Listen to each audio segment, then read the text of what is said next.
तो very good morning friends, स्वागत है आप सबका। चलिए आज का वीडियो केवल वही देखे जिसको ज़रूरत है, लाइफ टाइम याद रखने योग्य है। ओके, पहला प्रश्न देखते हैं। देखिए, हाल ही में चर्चित भोंगापाल जहां से लगे जंगल में 1500 साल पुरानी भगवान बुद्ध की प्रतिमा है, यह किस जिले में स्थित है? तो ये इम्पोर्टेंट प्रश्न है, इसको ध्यान दीजिएगा। सही आंसर है ऑप्शन नंबर बी है, कोंडागांव। याद रखिएगा, ये कोंडागांव में है। ओके, चलिए तो याद रखना है कि कोंडागांव जिले के ग्राम भोंगापाल से लगे जंगल में 1500 साल पुरानी भगवान बुद्ध की प्रतिमा है, याद रखिएगा।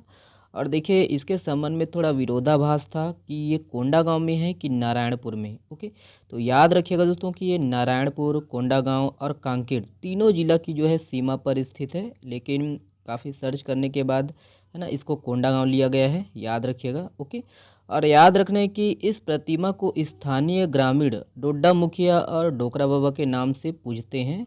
और अंधविश्वास के कारण दोस्तों इस प्रतिमा को जो है प्रेमी प्रेमिकाओं द्वारा खुरच डाली जा रही है। ओके, याद रखिएगा दोस्तों कि ये किस जिले में है। और देखिए, भोंगापाल में सन 1990-91 में हुए उत्खनन कार्य से यहाँ चैत्य गृह प्राप्त हुआ है, याद रखिएगा। ओके, देखिए, और इसी के पास दो अन्य टीलों पर भी है ना शिव मंदिर जो है उत्खनन से प्राप्त हुए हैं, और यह 6ठी शताब्दी का माना जा रहा है। ओके, तो हम लोग आज कोंडागांव तो पहले बता चुके हैं, कोंडागांव नहीं, आज हम नारायणपुर स्पेशल देखेंगे। ओके, तो नारायणपुर जिला जो है स्थापना 2007 में। मात्र जिला की बात करें तो बस्तर जिला, याद रखिएगा। ओके, और संभाग बस्तर संभाग, और तहसील दो है, ओरछा और नारायणपुर, और 3 जिलों से घिरा हुआ है, कांकेर, कोंडागांव व बीजापुर। ओके, और महाराष्ट्र की सीमा को स्पर्श करती है। याद रखिएगा कि नारायणपुर जिले में दोस्तों है ना बस्तर टाइगर बॉय के नाम से प्रसिद्ध चेंद्रू मंडावी की प्रतिमा ग्राम पंचायत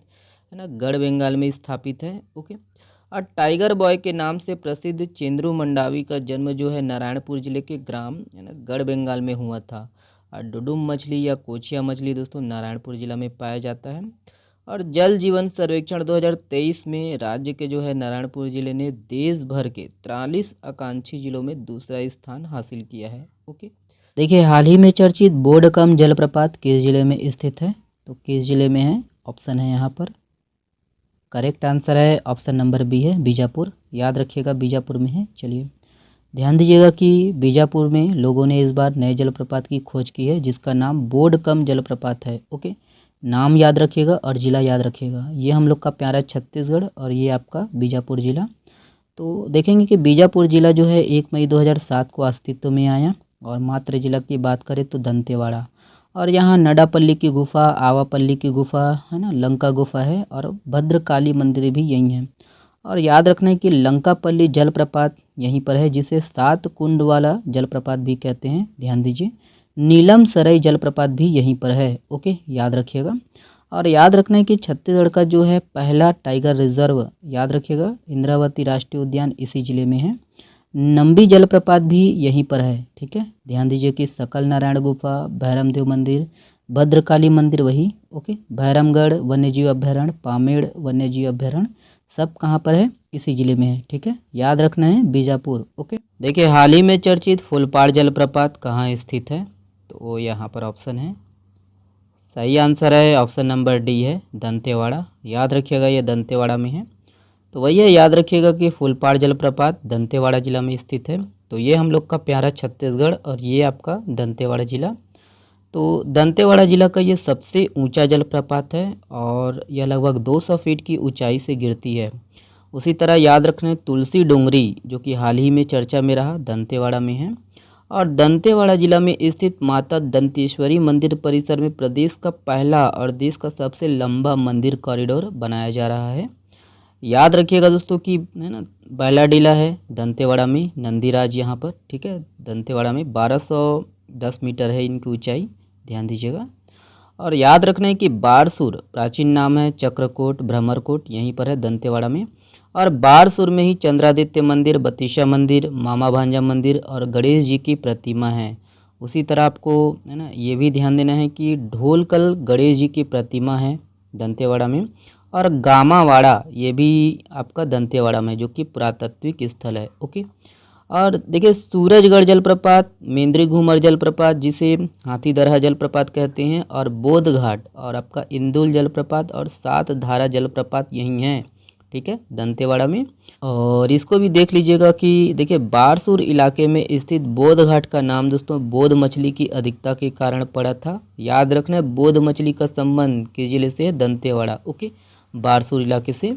और 150 किलो तक होता है दोस्तों, याद रखना है बोध मछली का वजन। तो ये आपका बोध मछली है, देख लीजिएगा, ओके। देखिए हाल ही में चर्चित किंग है ना, हाल ही में चर्चित किंग पॉइंट जलप्रपात किस जिले में स्थित है? तो किंग पॉइंट जलप्रपात कहाँ पर है, किस जिले में है, देखेंगे। और इसका जो सही आंसर है दोस्तों ऑप्शन नंबर ए है सरगुजा, याद रखिएगा सरगुजा। चलिए, तो याद रखना है कि किंग पॉइंट है ना, किंग पॉइंट जलप्रपात ये सरगुजा जिला में स्थित है। तो ये हम लोग का प्यारा छत्तीसगढ़ और ये आपका सरगुजा जिला। कमेंट्स में बताइएगा कि कौन कौन हो सरगुजा जिले से, ओके। तो याद रखना है कि ये जो जलप्रपात है मैनपाट के अंतर्गत कुनिया के पास है ना, पहाड़ी से करीब 40 फीट की ऊंचाई से नीचे गिरता है, ध्यान दीजिएगा। और मैनपाट के जो है ना पथरई से घुनघुट्टा नदी का उद्गम हुआ है, ओके, इसको याद रखना है, पूछा जा सकता है एग्जाम में। और देवगढ़ व्यपवर्तन योजना किस जिले में है? सरगुजा जिले में है, जो कि हाल ही में चर्चा में रहा। और देवगढ़ पुरातात्विक स्थल ये भी कहाँ है? सरगुजा जिले में है, ठीक है। और अगला जब भी सरगुजा जिले के बारे में कोई भी जानकारी रहेगा या करेंट अफेयर रहेगा तो पूरा मैं डिटेल करने की कोशिश करूँगा, ओके। चलिए, देखिए हाल ही में चर्चित दुधमा, ढुढमा या दुधमा टूरिस्ट स्पॉट्स पर्यटन स्थल या किस जिले में स्थित है? तो यहाँ पर ऑप्शन है, देखेंगे। सही आंसर है ऑप्शन नंबर डी है सुकमा, याद रखिएगा ये सुकमा में है। चलिए, तो याद रखिएगा दोस्तों कि दुधमा या डुडमा या दुधमा टूरिस्ट स्पॉट्स ये पर्यटन स्थल सुकमा जिला में स्थित है। तो ये हम लोग का प्यारा छत्तीसगढ़ और ये आपका सुकमा जिला, देखेंगे। तो याद रखना है पहला रॉक गार्डन है सुकमा जिला में छत्तीसगढ़ का, तो रामाराम में दोस्तों, ठीक है, याद रखिएगा छत्तीसगढ़ का पहला रॉक गार्डन बनाया गया है। और राज्य सरकार ने दोस्तों इसे पर्यटन स्थल के रूप में विकसित किया है, जो कि हाल ही में चर्चा में रहा, ओके। और भी है सुकमा जिला के संबंध में, याद रखना है कि गुप्तेश्वर जलप्रपात है जो कि सबरी नदी पर है, ठीक है। ध्यान दीजिएगा कि रानी दरहा जलप्रपात ये भी आपका सबरी नदी पर है, ओके, सुकमा जिला में। और इसको याद रखना है कि फूलपाड़ इंदुल जलप्रपात ये दंतेवाड़ा जिला में है, ये अलग है। और मलगेर इंदुल जलप्रपात ये सुकमा जिला में है, दोनों अलग अलग है, ओके। तो याद रखना है फूलपाड़ जलप्रपात को ही इंदुल जलप्रपात बोलते हैं जो कि दंतेवाड़ा में है, ओके। और मलगेर इंदुल जलप्रपात ये मलगेर नदी पर है, ओके। तो याद रखिएगा दोस्तों कि तुंगल इको पर्यटन केंद्र ये भी कहाँ पर है? सुकमा जिला में है।